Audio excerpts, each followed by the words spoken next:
এখানে একটি কাপড় খুবই সুন্দর করে সমানভাবে ভাঁজ করে বিছিয়ে নিয়েছি। আর এইদিকে এই মাথার অংশে এই যে অসমান জায়গা ছিল এটা সমান করে দাগ দিয়ে নিয়েছি। এখন পর্যন্ত কাটিনি, কিন্তু যে পরিমাণ কাটতে হবে সেই অনুযায়ী আমি দাগ দিয়ে নিয়েছি। এই কাপড়টা সমান করে বিছিয়ে নেওয়ার পরে এইদিকে আমি 5 ইঞ্চি, এই 5 ইঞ্চিতে একটা চিহ্ন করেছি। এই চিহ্নতে 5 ইঞ্চি চিহ্ন অনুযায়ী ফিতাটা ধরে নিচের দিকে নিয়ে আসবো। এখন এখান থেকে নিচের দিকে 6 ইঞ্চিতে একটা চিহ্ন করে নিলাম। আর এইদিকে 31 ইঞ্চিতে একটি চিহ্ন করব। যে জামাটি তৈরি করবো তার লম্বা হবে 30 ইঞ্চি, এই জন্য 1 ইঞ্চি বাড়তি নিলাম। আর এখানে মাঝখানে 12 ইঞ্চিতে একটি চিহ্ন করে নিলাম। এটা হবে বগলের অংশ, আর এটা হবে পেটের অংশ, আর এটা একদম সরাসরি নিচে রাউন্ডের অংশ।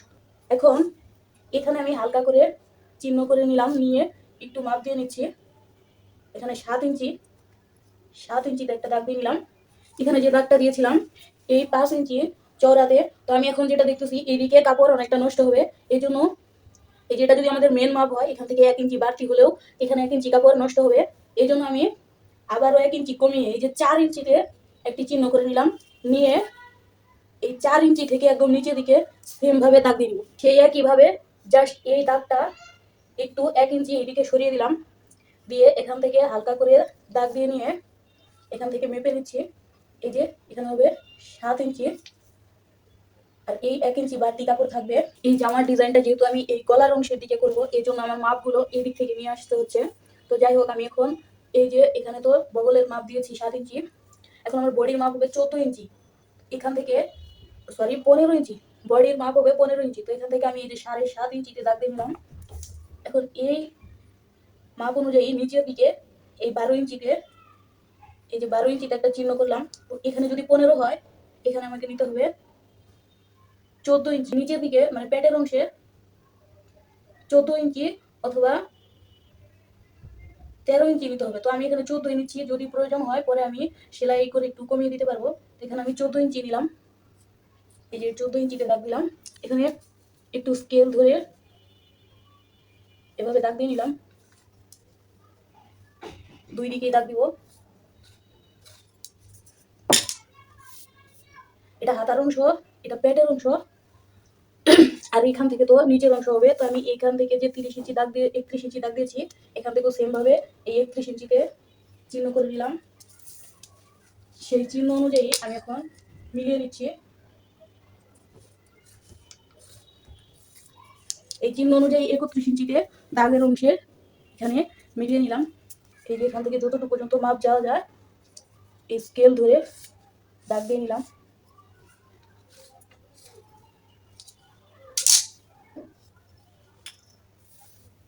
আমি এই পেটের অংশে যে দাগটি দিয়েছিলাম, এই যে এখান থেকে 14 ইঞ্চি, তো আমার কাছে মনে হয় যে এই জায়গাটা আর একটু শেপটা ভালো নিয়ে আসা উচিত।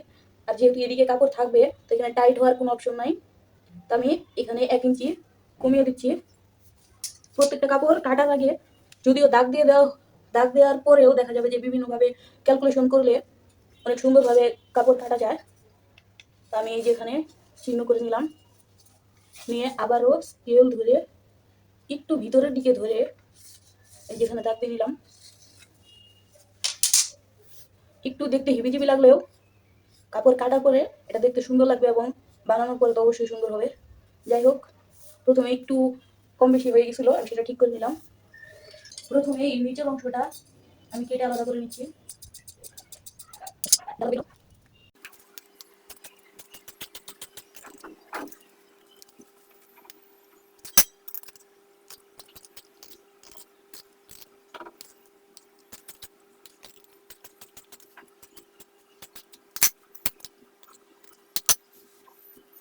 এখন এই যে কাঁধের অংশ আছে, এখান থেকে 2.5 ইঞ্চিতে দাগ দিব।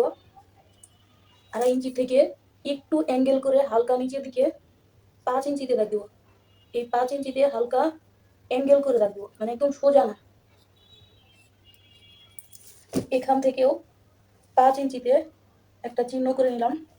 এভাবে স্কেল ধরে এই 5 ইঞ্চিতে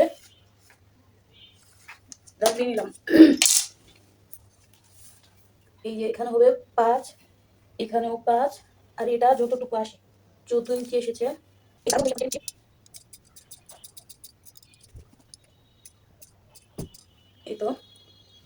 এই অংশটা দাগ দিলাম, এখান থেকে একটু চিহ্ন করে নিলাম। এখানে কাটলেও হয় অথবা এরকম চিহ্ন করলেও হয়। তো যাই হোক, এটাকে এখন ভাঁজ করে রাখি। এটা হচ্ছে সামনের পার্ট। এখন এখান থেকে আবারও এই উপরের দিকে 12 ইঞ্চি বাদ দিয়ে, ওইটা তো সামনের পার্ট রেডি করেছি, এখন পেছন পার্ট রেডি করবো। তো এই জন্য উপরের দিকে 12 ইঞ্চি বাদ দিয়ে এখানে 31 ইঞ্চিতে আমি চিহ্ন করে নিচ্ছি। এদিকেও সেম 12 ইঞ্চি বাদ দিয়ে 31 ইঞ্চিতে চিহ্ন করে নিলাম। এই চিহ্ন অনুযায়ী দাগ দিয়ে নেই। এটা হবে পেছন পার্টের অংশ। তো এখানে কোনো চিহ্ন করতে হবে না, কাটতে হবে না, জাস্ট এই জায়গাটায় একটু চিহ্ন করলে করা যেতে পারে, কারণ এটা কুচির অংশ হবে। আমি এখানে একটু দাগ দিয়ে নিচ্ছি। এটা হলো কুচির অংশ। আবারও এই অংশটা রেডি করে নিয়েছি, মানে একটা করে অংশ কাটতেছি আর কাপড়টাকে টেনে এদিকে সরিয়ে নিয়ে আসতেছি, কাপড়টাকে সরিয়ে এদিকে নিয়ে আসতেছি, আর একটা করে পার্ট রেডি করতেছি এখান থেকে। তো এখান থেকে এখন আমি বডির পেছন পার্ট এবং হাতার অংশ কেটে দিব। এখন আর এই ভাঁজে কাপড় কাটা যাবে না, এই জন্য কাপড়টাকে এভাবে মেল করে নিলাম, নিয়ে এখান থেকে বডির অংশ কাটবো। এই পর্যায়ে এই যে এই দুই ভাঁজে সমানভাবে ভাঁজ করা কাপড়টিকে এক সাইড করে এখান থেকে 12 ইঞ্চি কাপড় দাগ দিয়ে নিয়েছি। এই কাপড়ের চওড়া আছে 8.25 ইঞ্চি, চওড়া রেখেছি 8.25 ইঞ্চি, আর এই যে লম্বা 12 ইঞ্চি, 12 ইঞ্চিতে দাগ দিয়ে নিয়েছি। এখান থেকে এখন এই যে এইদিকে দাগ ফিতা বসিয়ে 2.5 ইঞ্চিতে দাগ দিয়ে নিলাম, আর এইদিকে 5.5 ইঞ্চিতে দাগ দিয়ে নিলাম।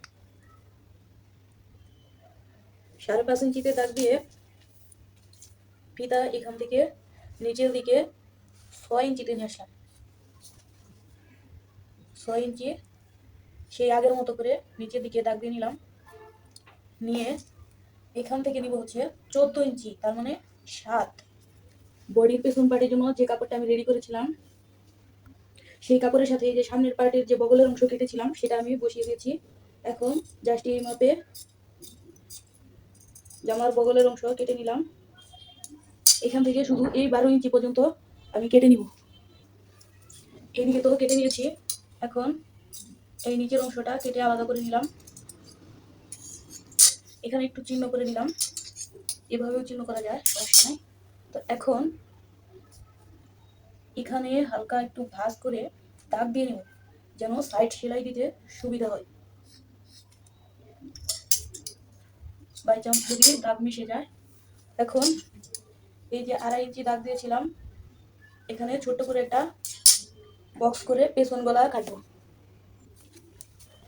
এখানে যে গলার অংশ ছিল, মানে বডির অংশ ছিল, এখানে প্রথমে যে 2.5 ইঞ্চি দাগ দিয়ে নিয়েছিলাম, সেই 2.5 ইঞ্চিতে চওড়াতে নিচের দিকে আবারও 2.5 ইঞ্চি দাগ দিয়ে একটা বক্স করে নিয়েছি।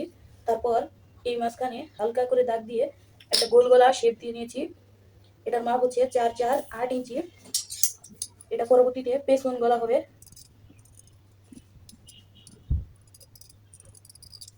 পেছন গলা রেডি। এখান থেকে একটু চিহ্ন করে রাখলাম, এদিক থেকে 3 ইঞ্চিতে একটা চিহ্ন করব, কারণ এই 3 ইঞ্চি থেকে আমি একটু ফাড়া দিব, জামার পেছনের দিকে একটা ফাড়া হবে।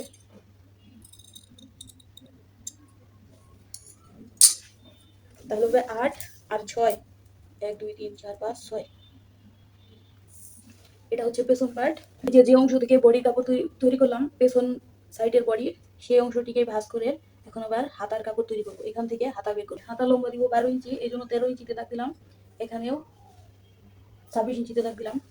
এই 13 ইঞ্চি থেকে এই 3 ইঞ্চিতে একটা চিহ্ন করলাম, এখান থেকেও সেম 3 ইঞ্চিতে একটা চিহ্ন করলাম, 13, আর এখানে হচ্ছে 26।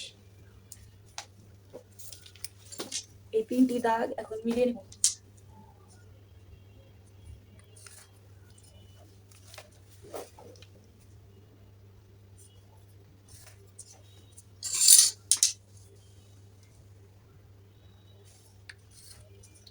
মিলিয়ে নিলাম। নিয়ে এখান থেকে হালকা করে এই যে এখান থেকে হালকা করে দাগটা ঘুরিয়ে নিলাম। এইভাবে এখান থেকে হালকা করে একটু শেপ দিয়ে নিলাম। এই কাপড়টা এখানে একটু ভাঁজ, এই জন্য সমস্যা।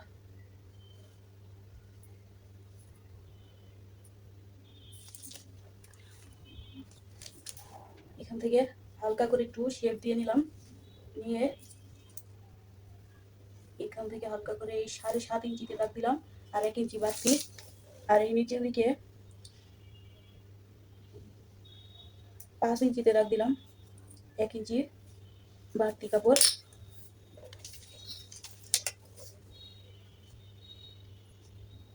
যেহেতু ছোট্ট হাতা, একটু শেপ দেওয়ার চেষ্টা করতেছি।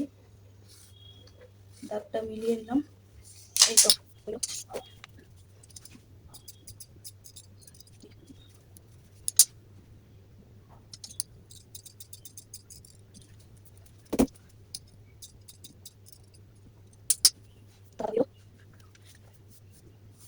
এখন এই হাতাটাকে আবার এইদিকে সেট করে নিচ্ছি।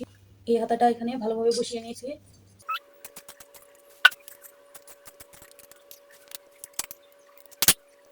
দুইটি হাতা এই যে কাটা শেষ, এবং মাপ অনুযায়ী দুইটি হাতাই সেম ভাবে দাগ দিয়ে নিয়েছি। এই তো এখানে এই যে প্রথমে কেটেছিলাম সামনের পার্ট, এই সামনের পার্টটা এখানে, আর এটা হচ্ছে পেছন পার্টের নিচের অংশ, আর এটা পেছন পার্টের বডির অংশ। আর এই দিকে আছে হাতা।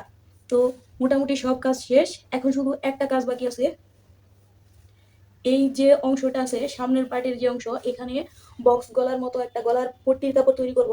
যখন এই কাপড়টা সেলাই করব তখন ছোট্ট করে একটা গলার কাপড় তৈরি করে নেব। তো এদিকে মোটামুটি সব কাপড় কাটা শেষ, সবগুলো অংশই এখানে কাটা হয়ে গেছে, শুধুমাত্র ওই গলার অংশটা বাকি।